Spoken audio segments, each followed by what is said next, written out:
So this is Larry the Barberman. I'm here in Artesia at the House of Fades with Diego. Diego is an award-winning barber, an educator, a former Barber Battling champion, now a Barber Battle judge. He is the creator of a new hairstyle which is trending called the Highborn. Diego has also worked with companies such as the IBS, Paul Mitchell and Exotics. So, Diego, tell me, where and when did you start in barbering? Because as I know, you're starting from very humble beginnings. Right. Yeah. So, we go way back, I want to say maybe 13 years ago, maybe even further. I always tell people it's ironic because I used to hate going to barbershops and now I own a barbershop. Reason why I used to hate going to barbershops was because if you look back at my yearbook pictures, all my haircuts are always either horrible or I don't have one. Reason being is because I used to hate going to barbershops. And that's one of the reasons why, is because I never liked the way they cut my hair. So it led to me actually picking up my own pair of clippers and cutting my own hair. I was maybe 14, 15 when I started cutting my own hair. And, I started in the backyard. And, my haircuts at the time weren't the best. But in time, practicing on friends and family, it sort of became like a hobby to me. And, later down the line, I started charging, $2, $3, $5 for haircuts in high school, which was pretty good. It was enough for lunch money and whatnot. So that led to, after high school, I needed to get a job. So I thought, okay, maybe I should cut hair and continue doing what I love to do, because cutting hair to me was more like a hobby, more so than a job. And at the time, I wouldn't say I was in love with it because I wasn't the best. But throughout the years, it kind of grew on me, and I kind of fell in love with everything about it. Once I got introduced to shear work and the razors and whatnot, and all these cool haircuts were coming out at the time. It was the taper with the lineup back in like 04, 05. And I walked into this ladies' salon. It was a salon with nothing but ladies. It was like they spoke only Spanish, and it was It was weird because I was the only guy in there. I walked in and I was like, "Are you guys hiring?" And they said, "We have open chairs. We'll see what you can do, and we'll see if we'll get you a spot here." So I brought my little brother in to do a haircut, and they were blown away because at the time, they weren't really up to par with the styles and all that. So I kind of went in there and I showed them what I can do, and they were blown away. So I started working there, and then that's when I took it serious. That's when I said, "Okay, this is something I like doing.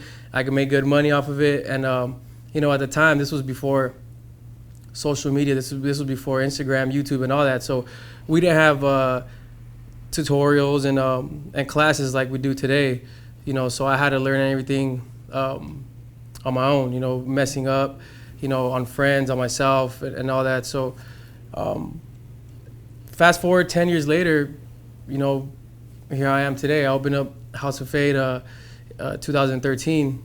And I've been here for a little over 2 years now, and it's been a crazy roller coaster journey, to say the least. But I love what I do, and my inspiration behind cutting hair was trying to get a good haircut and look good, So Diego, tell me, why do you think someone would come to the House of Fades barbershop over any other barbershop in Artesia? Right, because we like to cater to the service and the experience more than just a haircut. A lot of barbershops, you walk in there and it's quick. You might have to wait 3 hours just to get a haircut, and at that you might not like your haircut because they just rushed you because they have a ton of other people. We like to work by appointments only, and take our time, do our I wouldn't say a job because we don't consider it as a job, but do the best that we could to provide the best customer service. Do the full-on haircut, hot towel shave, provide product, style their hair, and give them some type of education on how to style their hair, using the blow dryer or not, just giving them that proper education they deserve, so they can know how to style their hair properly. Because a lot of the times clients walk into a shop and they get a haircut, and we'll style their hair, but they have no idea how we did it, so they won't know how to do it when they go home.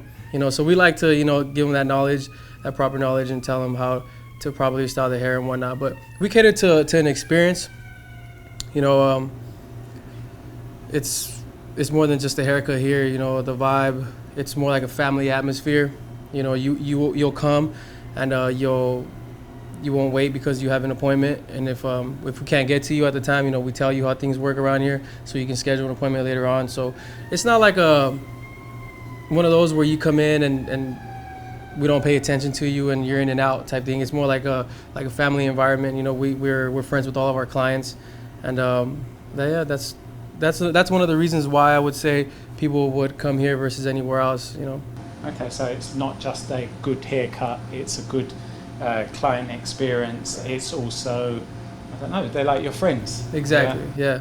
Okay. Yeah. So I mean, a lot of us, spend time with our clients outside the shop. Just we make friends. Like my friend Frank once said, we make friends, not clients. Okay, and whilst we're still on the subject of hairstyles, you have actually created your own style called the Highborn. Tell me how you created this. And well, it was one of those where it was really unexpected. For one, creating a trending haircut is tough because so many come in and so many go. As fast as they came, that's as fast as they went. The Highborn, it all started. It was me and a group of guys called ourselves the leaders of the new school. It was myself, Bones, Famos, Casamanos, Frank the Barber, Easy, and A-Rod. We got together and we did this tour called the Higher Learning Tour. And in this tour, we all had segments. We all had different segments that we were gonna educate on, and my segment was a creative haircut. So in this tour, I did this little part, and I liked the way it came out. I was like, wow, I really like the way this came out, because I taught everybody how to do a creative haircut, how to go about the line work, how to shave it, how to incorporate with the hairstyle, how to make it look good overall. And I did the same one throughout the whole tour. And by the last stop, I was like, wow, this is really a cool design, cool haircut. I can maybe do something with this. And the guys were telling me as well, that's pretty cool. So once the tour was over, I came back and I kept doing it, but I was perfecting it. It started from something and then it ended up being something else. Not necessarily, but the reason why I called it the Highborn, first of all, I was like, okay, this might go somewhere, and if in case it does, I need to name it something, So if you look at the dictionary on the Highborn, it means being born out of something great, coming out of something great. To us, the Higher Learning Tour was something great because it's something that we put together ourselves, and we kind of just went in. We were scared, we were nervous, we didn't know if we were going to be successful, and it was a successful tour. So for us, especially for me, it was something great. Something great that happened in my life. So as corny as the name sounds, the Highborn, I was like, what the hell?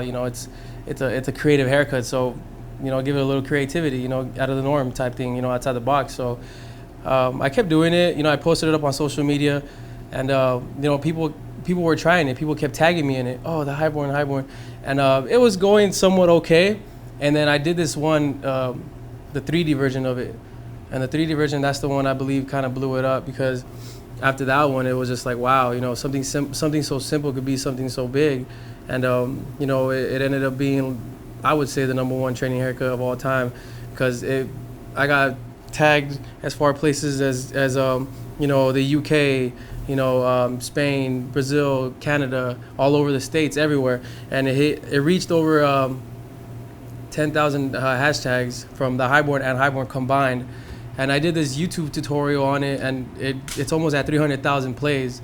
So it's pretty crazy how something so simple went a long ways. And another reason why I think it blew up the way it did was because it challenged everyone's inner creativity, because there was so many pictures that they can reference off of, that they can say, okay, this one fits my style, let me try this one out. So because there was so many pictures that they could reference off of, they went on and tried it themselves. So it kept going and going. I had a Highborn competition. It started with like 50 competitors and narrowed it down to like top 4. And I actually flew out to film the winner of that, the one that won the championship for the competition. It was an Instagram competition, the Highborn competition. And I actually did the Highborn DVD, which included myself, Famos, John T, and the winner, which was Squeak Pro Barber from Orlando. And I put together this DVD, and I went on tour with Pacinos, the Pacinos App Volume 3 tour, and I sold it in every city that I stopped. I sold it. I wanted to put together something fun, something outside. Like I said, this haircut, this Highborn was something that was outside the box type thing. So I wanted to put together a fun haircut with cool barbers, and it was a success. Till this day I still get tagged on the Highborn, and I tried to kill that haircut off a long time ago, but I still get tagged on it. It was fun while it lasted, I guess you can say. Can you just define the style to me? The Highborn? Yeah. So I wanted to kind of do like a little retro part, something coming from the temple and then kind of arcing towards the ear, and then just kind of like ending in like something, like a little squiggly line or whatever.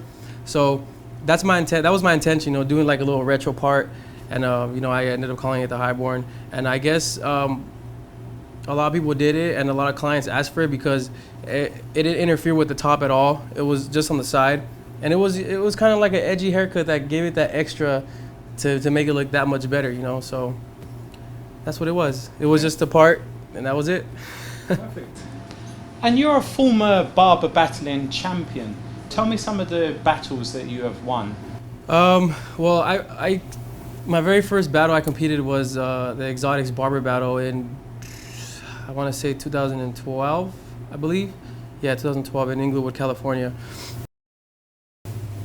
I didn't win first place my first battle, but that actually kind of motivated me more because, at the time everybody swore they were the best barber in town. That's when Instagram was barely booming and everybody was like putting out their work and everybody was like, I'm the best barber, I'm the best barber. Everybody flew in and they traveled to LA to compete, and it was an amazing experience. Getting up on that platform, exposing yourself and networking with other barbers, and I was instantly hooked. From one battle to the next. The next, I believe it was the Modown Barber exhibit. I believe it was. There was a couple local barbers that I attended all of them. I competed in mostly all of them. It took me my third time to get first place, but it was an amazing feeling. It's not. I didn't do it necessarily to win that cash prize or to win that trophy.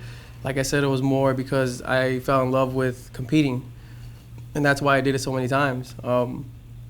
The trophy in the first place was just the icing on the cake. It was the bonus, And one of my favorite battles that I won was again the Exotics, but it was maybe like 2 years later, and it was a first place for freestyle, the freestyle category, because at the time freestyle was everywhere. Everybody was doing freestyle designs, and that was like the craziest, hardest competition because I went up against like a couple friends of mine, and it was like, I believe like 30 something competitors from everywhere competing in that category. So for me to come out on top, in my city, it meant a lot. It wasn't because I wanted to prove that I was better than anybody. It was more so to prove to myself, that It's nothing like having a victory in your exactly. in your backyard. So I just kept competing, networking, meeting the barbers everywhere, and that actually led me to be on TV. Cedric's Barber Battle, which was filmed in late 2014, and it was shown on the CW network 2015, and they pretty much picked out barbers that did designs and portraits and color and all that stuff, and there was 30 barbers.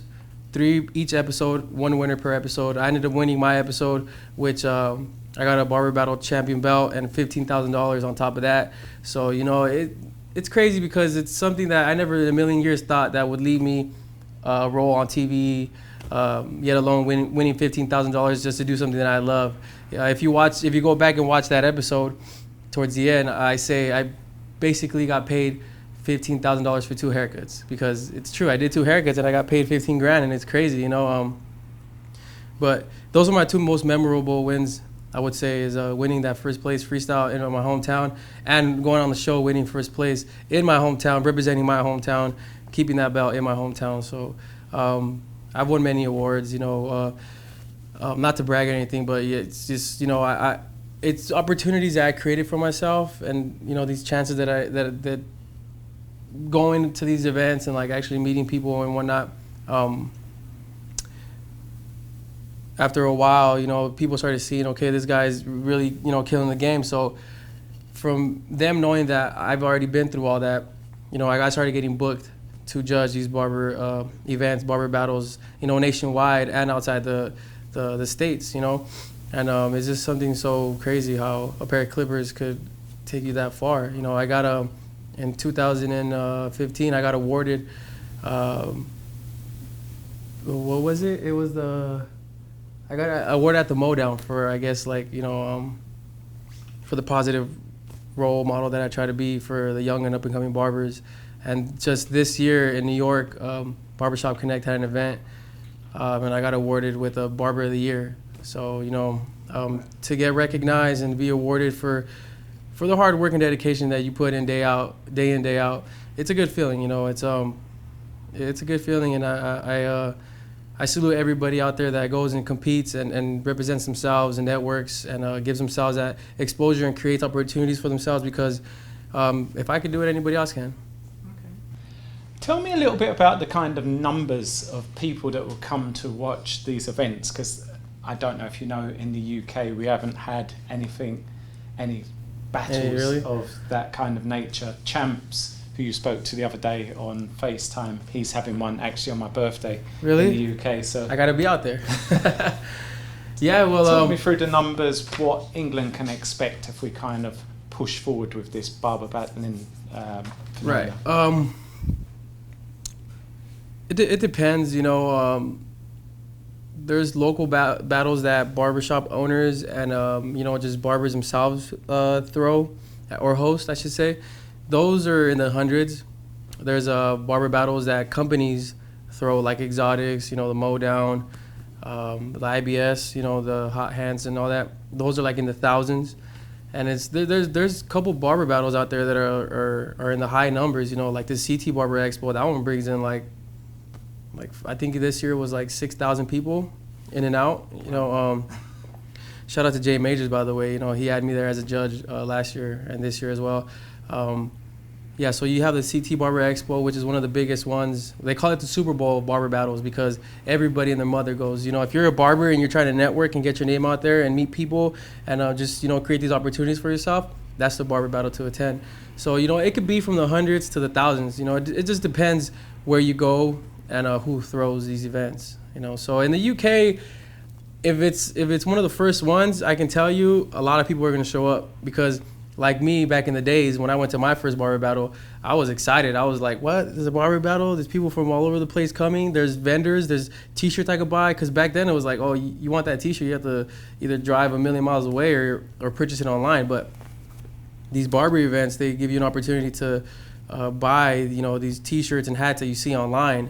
So I would say you guys are going to put up a lot of people, just because it's one of the first ones and you guys don't have them often. So you can expect a great turnout. And, okay, so there's plenty of retail opportunity, plenty of educators opportunities, just opportunity after opportunity can present itself as a result of turning up to one of these barber battles. Is exactly. that fair to say? Yeah, of course. Okay. Yes.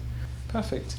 Okay, so let's go on to education, because obviously you're a highly skilled individual as a barber.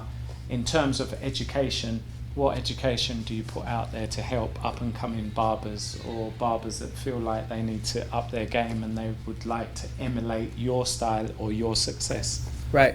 So, a lot of barbers like to hear stories of people that have succeeded coming from, like you said, humble beginnings. Like I started in my backyard cutting a couple of years without a license, and I wouldn't say I'm fortunate enough to do the things that I did. More so blessed, because I created a lot of opportunities for myself. But at the end of the day, like I always tell people, life is what you make it. If you want to be somewhere in life, you have to set goals and don't stop until you reach them. So in a lot of these seminars and educational classes that I partake in, I give them a little bit of motivation just to get them going or reignite that spark that they lost along the way. Especially students, because a lot of students get discouraged, in school, going in, day out, doing the same thing, and it feels like forever when you're in school, having to complete all those hours, and then on top of that, still maybe going to work after school just to make ends meet or whatnot. So I try to give them as much motivation as possible and try to guide them in the right way, because me, like, I didn't really have a role model. I didn't really have, like I said, at the time, we didn't have no YouTube videos or educational seminars. So for me, it was more like a trial and error type thing. So I try to give them, my best advice to the best of my abilities. And, just educate them on a way where they can be, professional and positive about everything. Because when you're negative about certain things, it's not going to work out. So not only do I try to teach them that, but I also try to teach them, easy basic steps on how to achieve a really good haircut. What barbers, what they lack in, or what they might be missing to complete a haircut that the client desires or whatnot. So it's just a couple of things. It depends what other educators are in the panel that we kind of I have different segments all the time. Whether it's I'm doing what do you call that? Like a haircut demo or more of a motivational speaking type. Okay. But I teach them how to brand yourself, how to do all that social media stuff.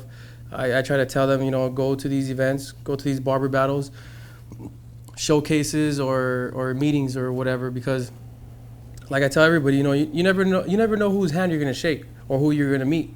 You might meet the next Pacinos, you might meet the next Curtis Smith, and because you went out there and created an opportunity for yourself, now you can be amongst everybody else that does what they love to do, which is, educate, judge, and all that stuff. The list goes on and so forth. But I try to tell them, like I said, if I could do it, they can do it as well. There's so many things and opportunities you can create for yourself. If somebody doesn't open the door for you, you gotta knock on it and break it down and create it for yourself.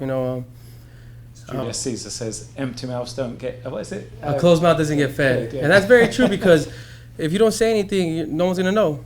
You can have a million ideas and you can think about so many things and have so many positive things to say. But if you don't go out there and you don't get people to hear you, then who's gonna know? It's just like they say, there's nothing worse there's nothing worse. What's that saying? There's nothing worse than wasted talent. It's the truth. I've seen a lot of talent go to waste because they're so closed-minded and they don't like to get out there and they don't like to meet people and they're not social. And it's like, man, well, the best thing I could do is try to talk them into doing something positive and good with their life. So you've got a very similar style to Vince the barber. Vince the barber? Yeah, Vince is very similar in kind of giving that motivational, getting the mindset right, and he believes that if the mindset's right, then they're free. Because ultimately you're artists, right? And if you're an artist and you haven't got the right mindset, then you're not going to have the freedom of expression. Exactly. And you need that kind of flow as an artist. Of course. So Diego, you have your own line of physical products, and you have a product with an app. Tell me about these products that you have available to the barbering community. So I have t-shirts and hats available because, obviously barber apparel is a good way of promoting your brand and your shop or whatever it is you want to promote. We do sell it on our app. We have this app, our Barbershop app, House of Fade Barbershop. It's free, available on iTunes or Google Play.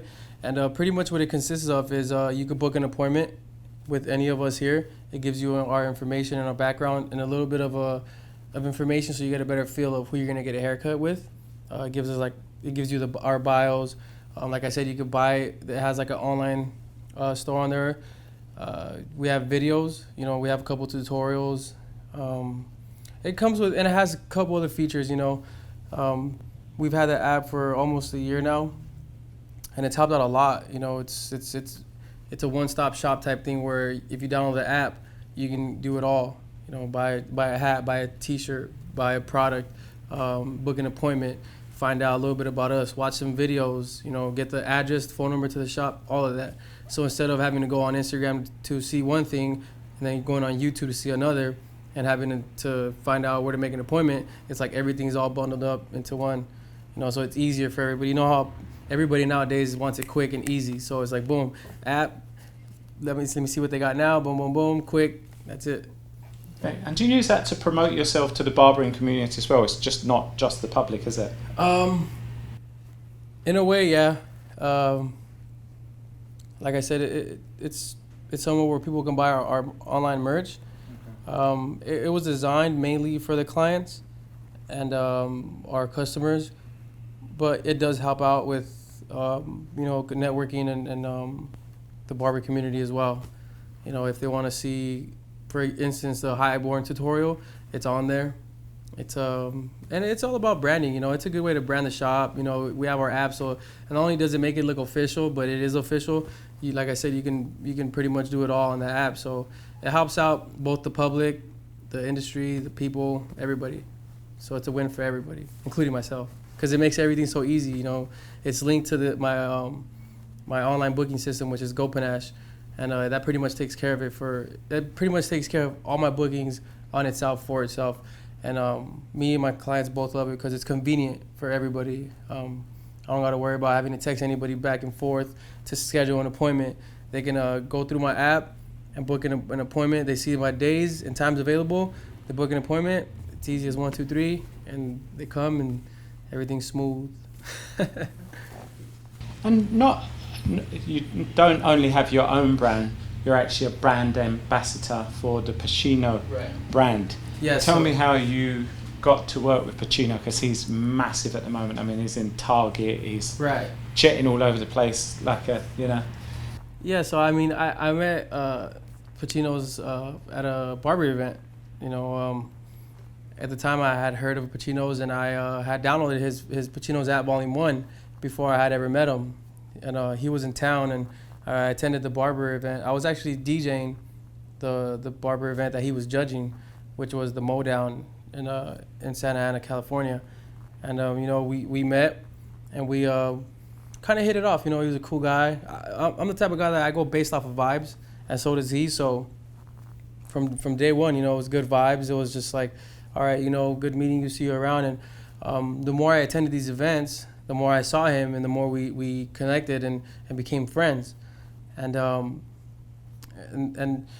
at the time, he didn't have his product line out yet. What he had was like T-shirts and stuff like that. But we kept in contact, and he became a good friend of mine. And when he launched his product line,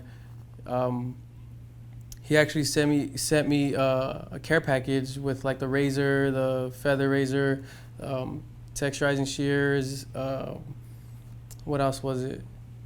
It wasn't the hair product yet. It was just like the tools and the shears. And I used them, and I did this video. I did this pretty cool video using all his products. You know, this is before I was an ambassador, before anything. And he was like, oh, that's cool. You know, he saw the way I carried myself on social media, which was like always in a positive way. I was always posting work.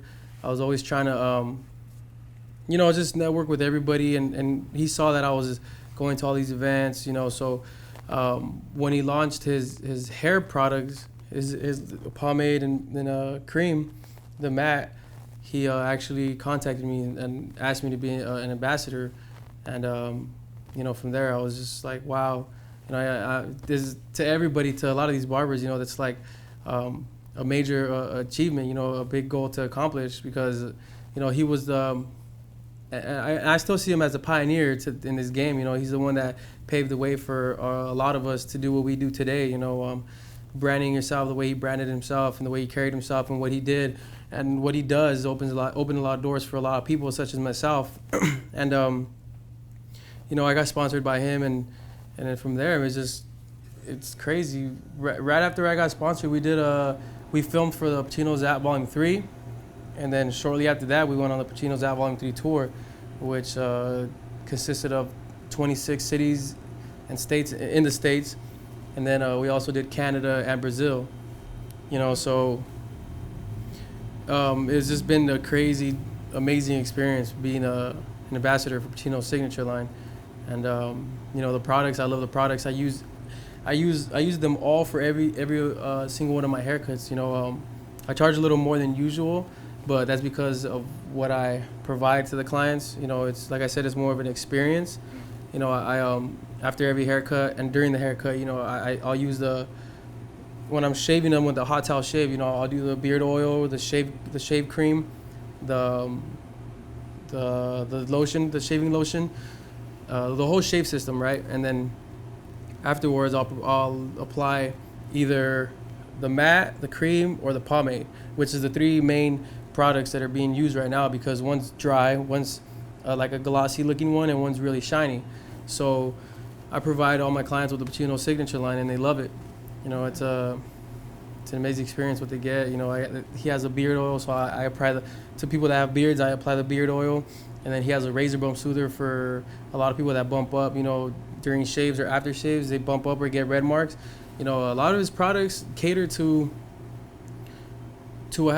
it's for the end result of a happy client, you know, because it's not just a pomade, it's everything. It's pretty much for the whole full look in the final haircut, or one I should say. But yeah, it's been a pleasure working with Eric Pacinos. He's a good friend of mine. Good times with him, and yeah, he's very, very successful. And now he's in Target, and now he's worldwide. So, and that's just the beginning. Where can people see these YouTube videos you've been talking about? Where can people? We have our own channel on YouTube, which is House of Fade TV. You can also go on Instagram and use the House of Fade TV hashtag, and all the videos are there. And then the full length videos are on YouTube, obviously. But if you have our House of Fade app, the HOFB app, you can actually go on videos and see them all there. So there's a couple tutorials, there's a couple just haircutting videos in general. So, and you know, there's more to come. There's more to come. You know, there's many cool hairstyles going on right now. So, you know, me and my guys will record some videos and update the videos and keep it going. And also, talking about social media and YouTube, you have nearly 100,000 followers on Instagram. Just briefly, how do you think you've achieved this? Man, this goes a long way in a barber promoting himself and branding himself in your own words. It's always been a great debate of you know, the followers on Instagram, and I always look at it in a positive way. You know, a lot of people will say negative things like, you know, like followers, it's like monopoly money, it's fake, or your followers, they don't mean anything, you know, until you get $1 off each and every one of them. I always look at it like this, you know, you can make anything off your followers, or you can, how should I word it? You can, I don't know, but your followers and the people who look at your work and all that, scratch all that. So, okay, your followers, right? Instagram has gave me the opportunity to showcase my work worldwide, you know, using hashtags or tagging other people and pages from around the world. You know, Instagram has led and helped me create a lot of opportunities for myself, you know, showcasing worldwide, doing what I do, you know, posting all the stuff that I post. It has led me to be on TV. So it's on how you look at it. You know, you could be negative and say, Instagram, it's whatever, you know, those followers don't mean anything, but they actually do, because the people that follow you are actually kind of, in a way, your audience. Because, I wouldn't say your audience, but it's people that you have. It's social proof that you are doing something right or something special. Exactly. I'm trying to find these words for it, but I can't put it together. It's. Yeah, well, if let's say you was going into a restaurant, you was walking down the road, you've never been before. You've seen 2 Mexican restaurants. One of the Mexican restaurants got the line going round the block, and the other one is empty inside. Which one would you go to based on social proof? The one that has the people lined up around the building. Exactly.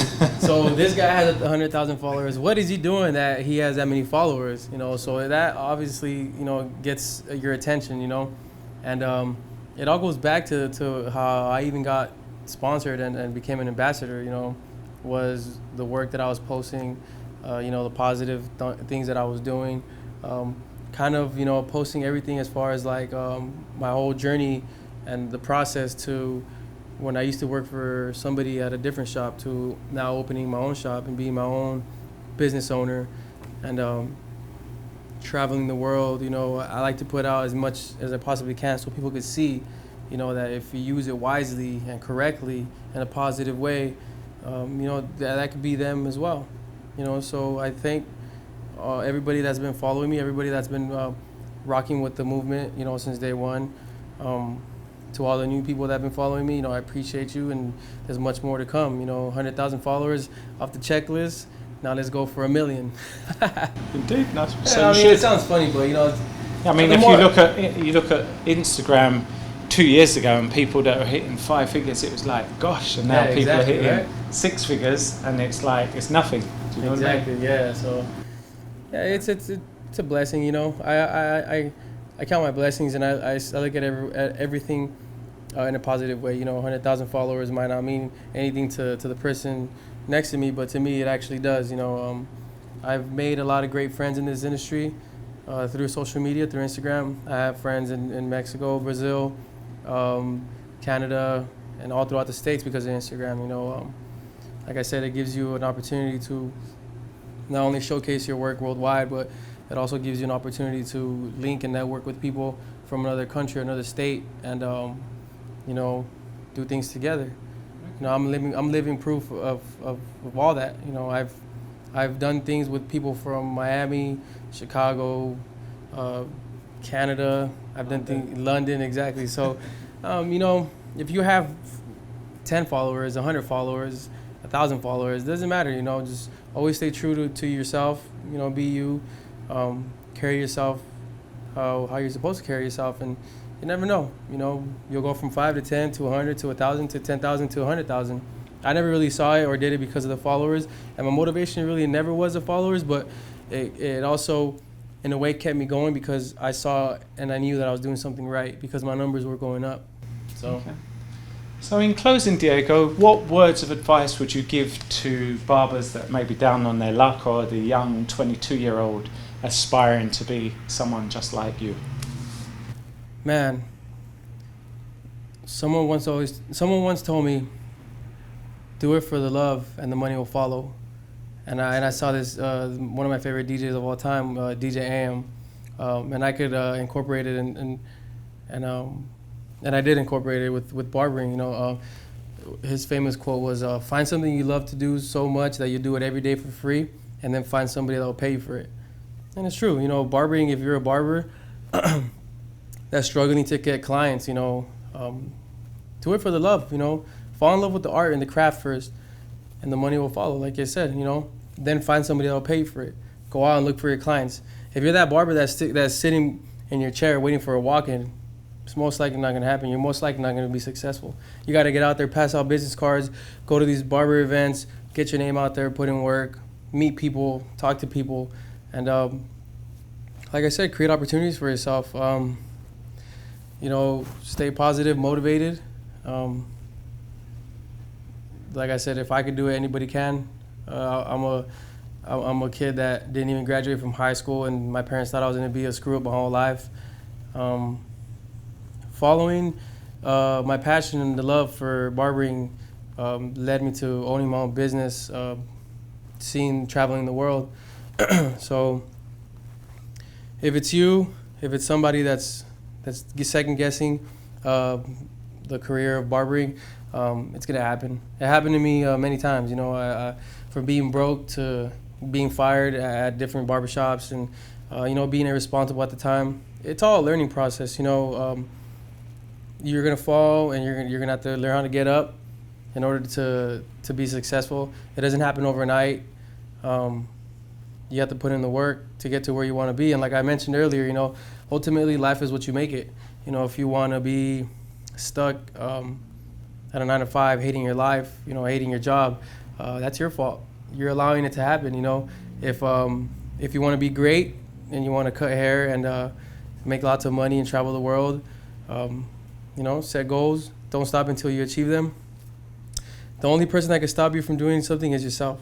That's right. That's funny. You're telling me this, and I recently watched a YouTube video with Steve Harvey, and he didn't actually realise that he was being recorded whilst his crew was setting up, and he gives a speech called "You've Got to Jump," and he basically says if you're in a rut, you basically got to jump.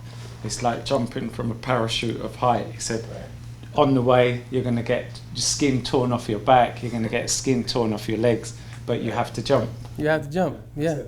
And you can't be scared. You know, fear will only hold you back, and it'll be something that you'll regret for the rest of your life if you don't actually do it. You know, you'll never know the end result of something unless you try. So if you don't try it, you'll never know. Diego, thank you so much for giving me your time and your this interview. I'm sure everyone that watches this interview is going to learn a lot more about you. Appreciate it. Thank you for Yeah, appreciate it. Thank you for having me. It was an honor to have you here, and I hope everybody that tuned in, you know, either picks up something from it or can use something valuable as an asset to their life to become who they want to be. Thank you very much, Diego. Thank you.